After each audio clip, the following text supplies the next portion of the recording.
Young lady, your behavior has been utterly disappointing. The girl, eyes cast downwards, felt a surge of fear and regret. She knew she made a mistake, one that would not be easily overlooked by the stoic woman in front of her.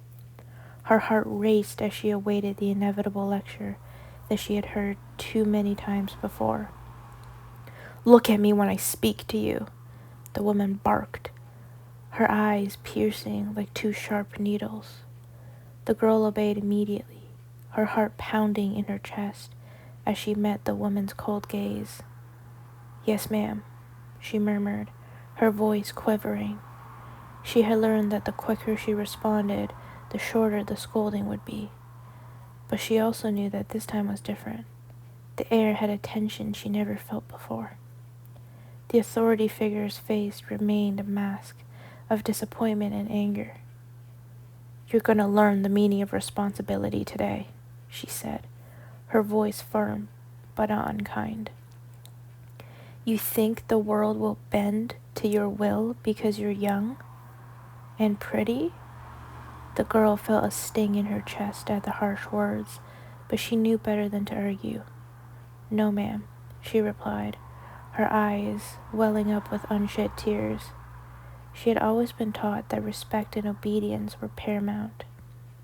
Good, the woman nodded, a hint of satisfaction in her eyes. You will clean the stables from top to bottom without complaint. That will be your punishment and your lesson. The girl nodded, swallowing a lump in her throat, and left the room. As the door closed behind her, she took a deep breath, feeling the weight of the task ahead. The stables were notorious for their stench and the sheer amount of work required to keep them clean, but she knew she had no choice. The scent of hay and manure hit her as soon as she stepped inside, a stark contrast to the sterile environment and the room she had just been in. The sun was setting, casting a warm glow over the stables. She took a moment to collect herself, wiping away a stray tear before rolling up her sleeves and heading to the supply closet. As she gathered brooms and buckets, she couldn't help but think what she had done to deserve this. It had been a simple mistake, a miscommunication, but in this place, errors were not tolerated. She felt a twinge of resentment, but quickly pushed it aside, knowing it would do no good. Upon entering the stables, she was greeted by a soft nickering of horses, their eyes watching her with curiosity. She took comfort in their presence, finding solace in the gentle giants that had always been her companions. The first stall was the hardest. The pile of manure was large and fresh, and the smell was overwhelming.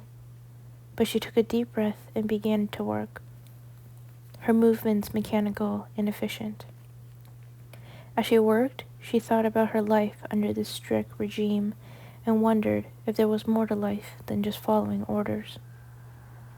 With each shovel full of dirt and saw, she felt a strange sense of liberation. The physical exertion was a welcome distraction to the emotional turmoil that had been building inside her. The rhythmic sound of the broom sweeping against the ground became almost therapeutic. As the hours passed, the stables began to take shape. The floors were clean, the stall organized, and the air had lost some of its heaviness.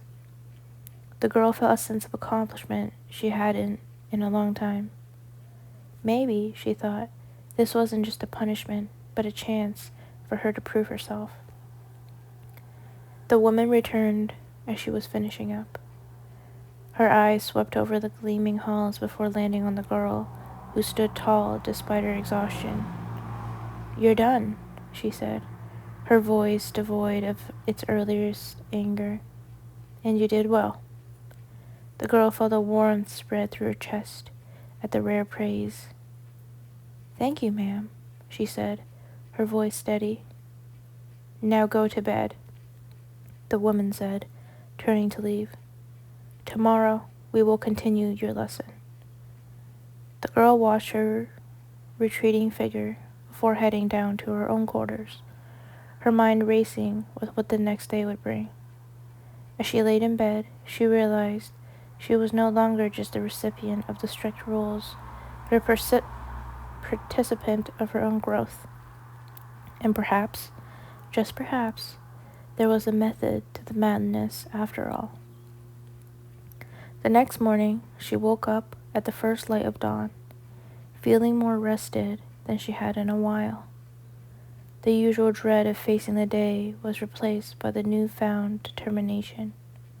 She quickly dressed and made her way to the dining hall for breakfast, her stomach growling in protest. The meal was simple but filling: porridge, toast, and a small serving of fruit. As she ate, she couldn't help but wonder what her next lesson would entail. The other residents of the house cast her sidelong glances, whispering to each other about the punishment she had been given. She ignored them, focusing instead on the food in front of her. When she had finished eating, she returned to the stables, ready to tackle whatever the day had in store. The woman was waiting for her, holding a list of tasks that seemed to go on forever. The girl took it without complaint, her eyes scanning the first page for its first item. You will musk out the stalls, feed the horses, brush them down, the woman began, her tone brisk. And remember, I expect perfection. The girl nodded. Yes, ma'am, she said firmly, tucking the list down into her pocket. She knew that she had to prove herself, not just to the woman, but also again to herself. The days passed in a blur of activity. She worked tirelessly, her hands blistered and her back sore, but she didn't complain. With each task she completed, she felt a little bit more capable, a little bit more in control of her own destiny. The horses, too, seemed to sense a change in her, nuzzling her gently as she worked. As the final rays of sunlight disappeared behind the horizon, she stood in the now immaculate stables, her body aching, but her spirit unbroken. The woman returned, her expression unreadable. You did well, she said, her voice softer than the girl had ever heard it. You're learning. The girl looked up, hope sparking in her eyes. Thank you, ma'am, she replied, her voice genuine. What's tomorrow's lesson? The woman paused for a moment before speaking. Tomorrow, you will learn the value of kindness, she said, a hint of smile playing at the corners of her mouth. But for now, go rest. The girl nodded, but her heart light. As she walked back to her room, she realized that the lesson she was being taught was not just about punishment, but about becoming a better person. And she was ready to face whatever the future held, one day at a time.